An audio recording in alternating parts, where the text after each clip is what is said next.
Okay, last week on the channel we tested AutoPark and I was quite critical of it because we ran into a few issues. But when we released the video, there were a lot of people in the comments that were quite critical of things that I'd done wrong, mistakes that I'd made. So I feel like we owe it to Tesla to give AutoPark another go based on your comments and your suggestions and your corrections from last week. This fella said, when you AutoPark, there must be a car on both sides of the space. Yes, we discovered this. This was my mistake. So I assumed that because the Tesla can detect lanes when using autopilot, I assumed it would be capable of also detecting lines for spaces. But that isn't the case, as we discovered. It will only allow you to AutoPark between two other cars, which I guess makes sense because I shouldn't have an issue parking in all of those open spaces over there. Whereas if it's a tight space between two cars, it's a little bit more difficult. So what I'm going to do is I'm going to start the car and we are going to attempt to do a successful auto parallel park, as we did not manage to do one of those last week. Okay, we found a nice residential spot. There is a P on screen. Also, shout out to this fella on screen right now who pointed out every single time I was completely oblivious to a P that was on screen. In the tutorial, it said the P would be blue.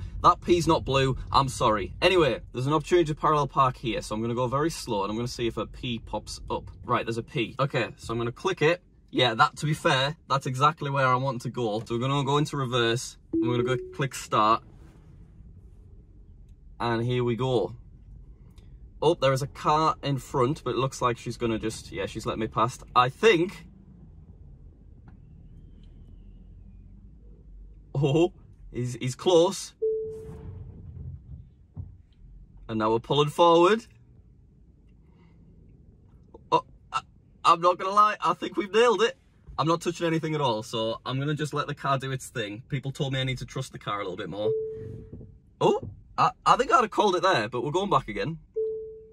And we're still fiddling about. Okay. He's done it! He faffed on a bit at the end, I'm not going to lie. But, I mean, that was a successful parallel park. We just parallel parked. I struggle with parallel parking. So that is genuinely a really helpful little feature. And it showed up exactly where we wanted it to. People told me that I need to stop as soon as the P shows up. And that was why it was reversing really, really far back. Although I do feel like some people were a little bit unfair to me. Because when we did actually successfully execute an auto park, the first time it just immediately cancelled it for no reason. And now I click start. Auto park cancelled. Then there was another time when it hit the curb. Then it tried to reverse us into a space where there was a big old lamppost in the way. Mate, there's a lamppost there. Then it tried to bay park in a place where you would only parallel park. Oh my god, what's it doing? Oh my god. Jack. I don't think that's a good idea. What was that?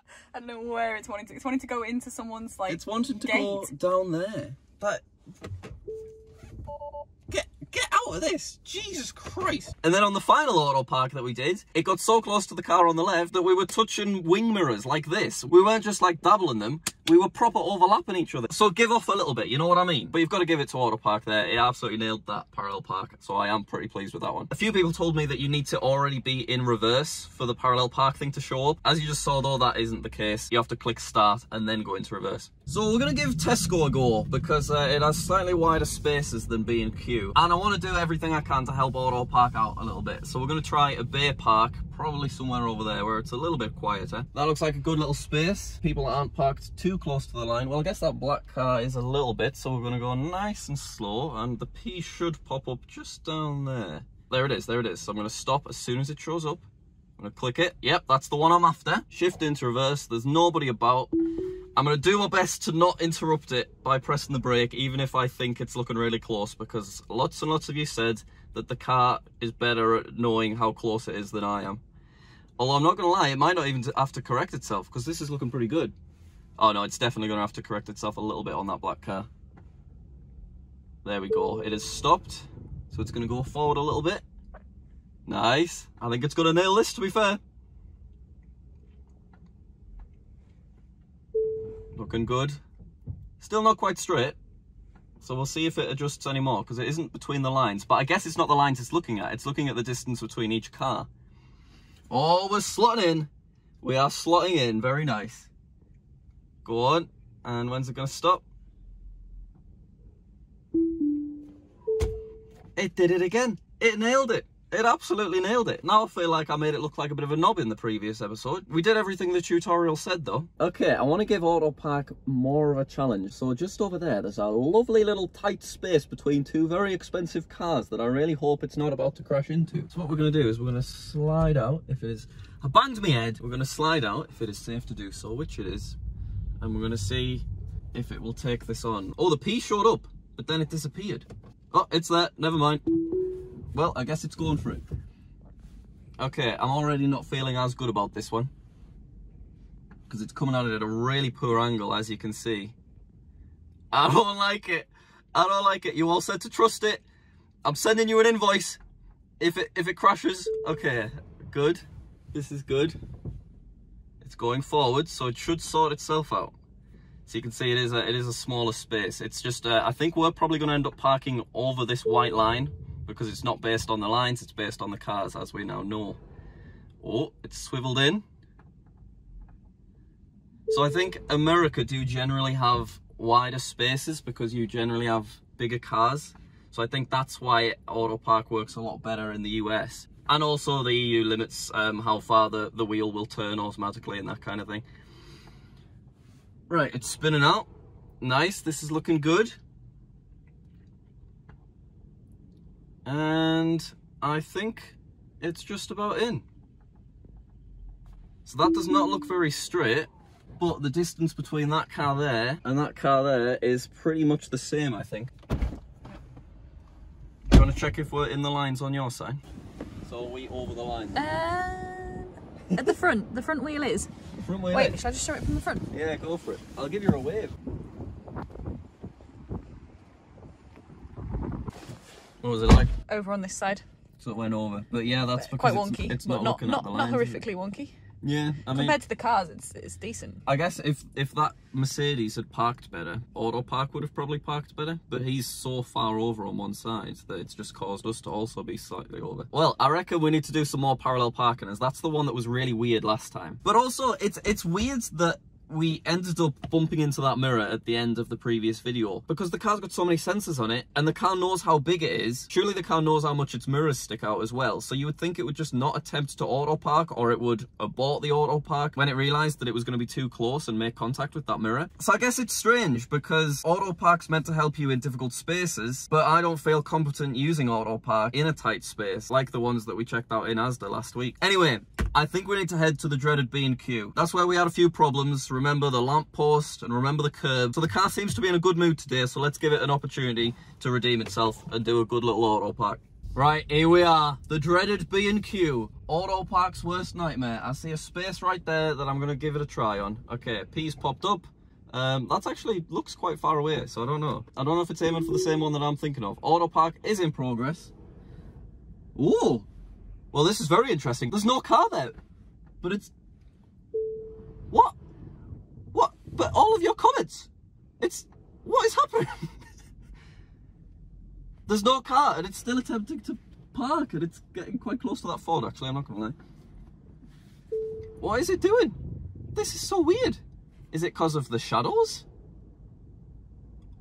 Or are all of you people in the comments wrong, and it will park, even if there's not a space there? It's really struggling though, I'm not gonna lie.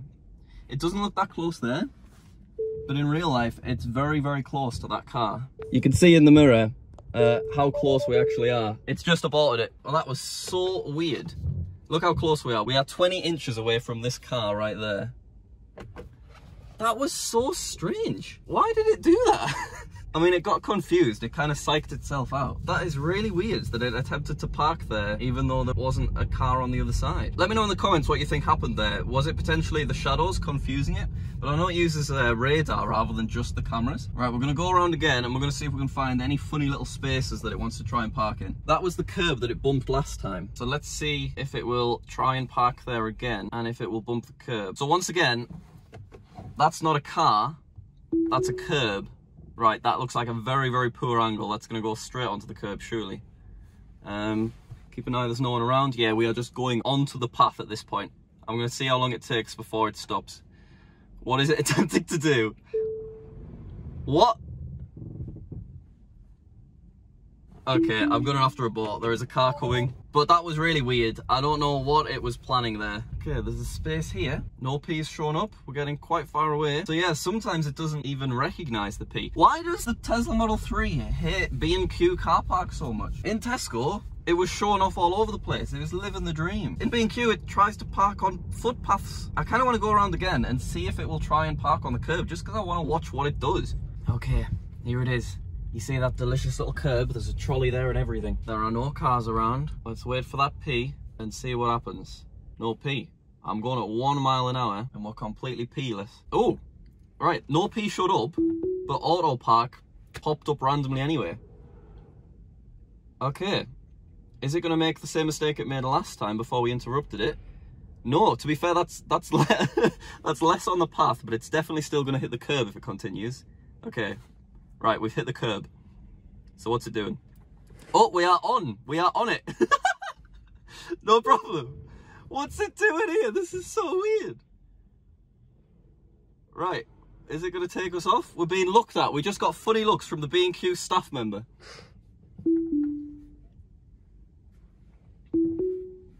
It actually seems to have sorted itself out there, I'm not going to lie. Right, I think it's going to successfully do a park here, even though there's a curb rather than a car over on our left. Oh, wait, whoa, jeez, don't stress me out like that.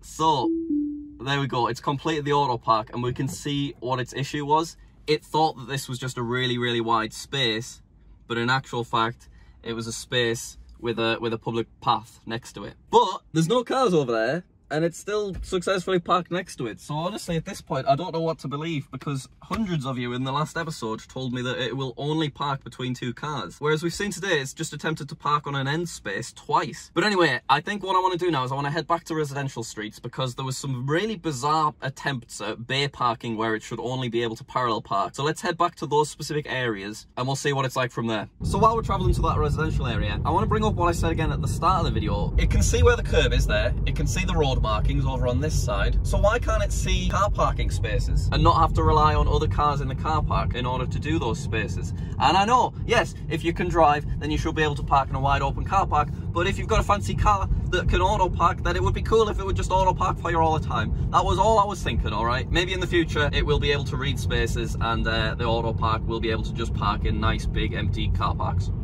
There's a space here which you really shouldn't parallel park in, but when we went past it, a little P popped up. So I kind of just want to see what happens. So we're going at a nice slow speed. Any P's knocking about? Yes, there are. So I press that, shift into reverse. So it's a nice narrow road. The rear car is on the curb. So I'm curious, does that mean it's going to put us on the curb? It's going really quick. Slow down. Right, I'm just going to pause it while this car goes past. Oh no, he's reversing into his drive. You know what, mate? You carry on. So I'm curious what it's going to do now. Auto park paused, even though I didn't do anything. So we'll click resume. To be fair, I'd say it's parked, isn't it? But it's just not saying auto park complete. Auto park cancelled. I mean, it did nail it, to be fair. It parked where I would have parked if I was to park here. Fair enough. Well, we'll be on our way. So there's a base space right there that I'm going to give it a go on once this car gets out the way. But just to mix things up, we're going to do an exterior shot. So Becky, please leave my vehicle. Thank you. So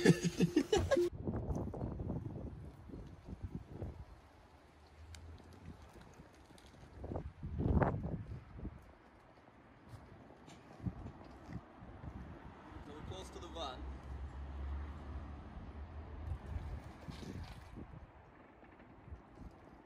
Now it's correcting itself.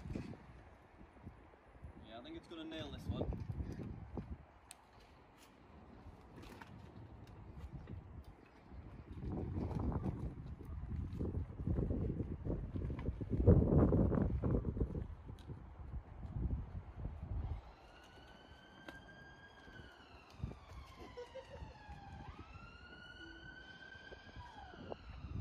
There's a little space right here for a crafty little parallel park. There's people in every vehicle, as I think we are shifting to reverse.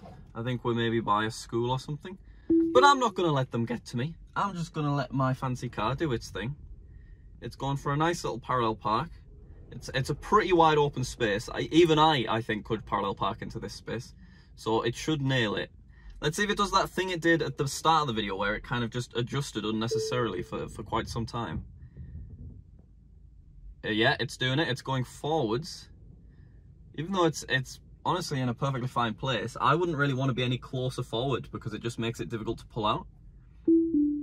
There we go. I mean, yeah, it nailed it. That was good, that. So we do actually legitimately need some groceries from Tesco's. So I think what we're going to do is we're going to head to Tesco's and let's see if we can end on a high with a very successful auto beer park. Let's go.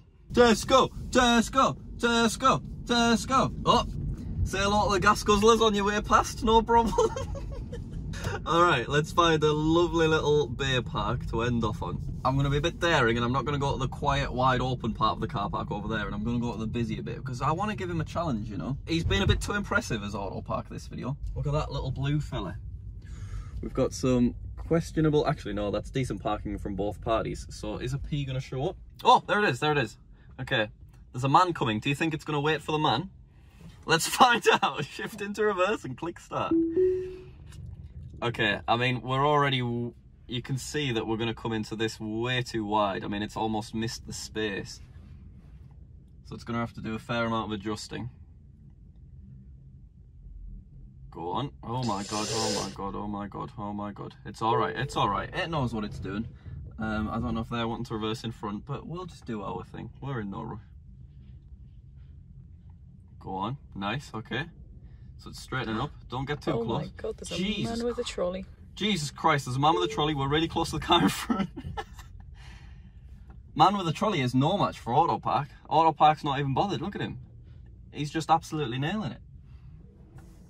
Oh, a little bit of a twist. And a bit of an adjustment. We're going forward again. Okay, no problem. Come on, here we go, here we go. And back we go. Bring it up. It broke pretty harshly there. That's interesting. And now it's going forwards again. This is so interesting. Oh my god, man with trolley. Man with trolley. Jesus Christ. What is that man with the trolley doing? He wants to die. I'd just squish him. He does. This AutoPark aborted. Right, brilliant. Well, it's put me in a lovely spot. It was all go too well for AutoPark, wasn't it? But you know what? I blame man with trolley that was just darting about like it was bloody Frogger. Incredible. Okay, we're going to end off by parking in this wide open space manually, facing forward. It would not be an AutoPark video if I didn't end it ever so slightly stressed out. But I'm not going to lie, overall, I feel more confident in AutoPark. It still does some stupid things sometimes, but it did quite a few successful little parks there, didn't it, in that video? It did a lot better than it did last time. So I think basically I will attempt AutoPark when we're not filming, but only if it's a nice wide open space, because I think whenever it's a bit tight, it just takes ages and it does some really bizarre things like it did there where it was just going back and forward. But yeah, thank you very much for watching this video. Also quite interesting that there were 2 occasions where it attempted to do an AutoPark even though it wasn't between 2 cars. There was only 1 car. So let me know what your thoughts on that are in the comments. If you enjoyed this video, please do click that like and subscribe button as we upload every single Saturday, or that's what we're aiming for at the minute.